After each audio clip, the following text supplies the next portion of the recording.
मुंबई स्वतंत्र करता येते का याच्यासाठी अगोदर जरा थोडंसं भाषेला डिवचून बघू. महाराष्ट्र शांत राहिला तर पुढे ते पाऊल टाकू.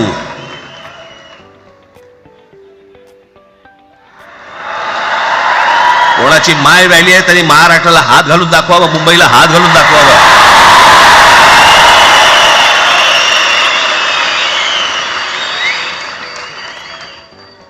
त्या मजाक वाटला काय?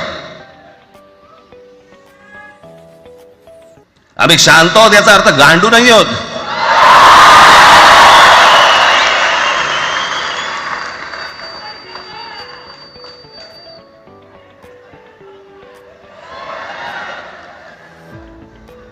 काही अंगावरती लादायचा प्रयत्न करतात आणि मग आता माघार घेतली ना, मग माघार घेतली त्याचं काय करायचं?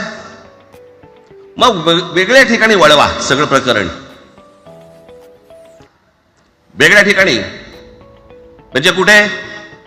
ठाकरेंची मुलं इंग्रजी मीडियम मध्ये शिकली, बरं मग पुढे? म्हणजे दादा भुसे मराठी मीडियम मध्ये शिकून शिक्षण मंत्री झाले, देवेंद्र फडणवीस इंग्रजी मीडियम मध्ये शिकून मुख्यमंत्री झाले. कुठे काय शिकले याचा काय संबंध?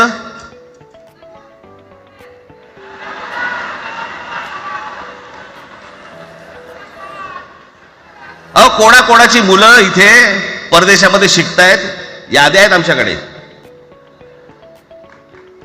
त्याचं काय करणार आहात तुम्ही? आणि त्याच्यात मंत्रिमंडळातल्या एक एक मंत्र्याचं हिंदी आहे का? फेफरं येईल, फेफरं.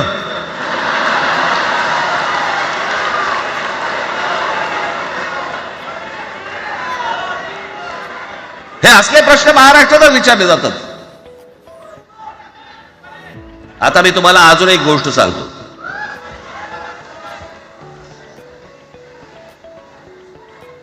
आम्ही मराठी मीडियम मध्ये शिकलो, हो शिकलो. आमची मुलं इंग्रजी मीडियम मध्ये शिकली, हो शिकली. मग याच्यावरती तुम्ही प्रश्न काय उपस्थित केला? ह्यांना मराठीचा पुळका कसा, हे इंग्रजी मीडियम मध्ये टाकतात. बरं, माननीय बाळासाहेब ठाकरे आणि माझे वडील श्रीकांत ठाकरे हे इंग्रजी मीडियम मध्ये शिकलेले आहेत. या दोघांवरती तुम्ही मराठी बद्दल शंका घेऊ शकता का?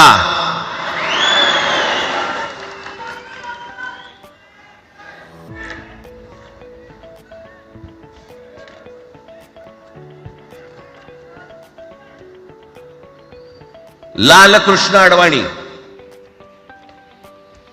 Saint Patrick high school Christian missionary school मध्ये शिकले.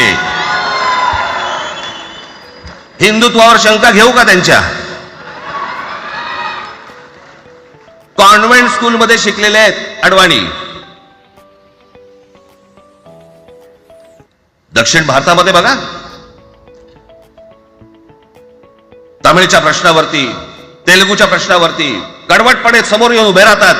कोण विचारते तर ना, तुमची मुलं कुठे शिकली आणि तुम्ही कुठे शिकलात?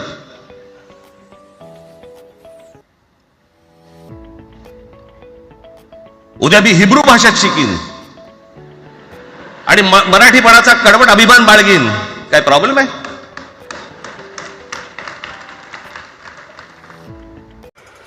नवीन नवीन घडामोडी पाहण्यासाठी आजच आम्ही मुंबईकर 24 तासला लाईक करा, सबस्क्राईब करा आणि अपडेट रहा.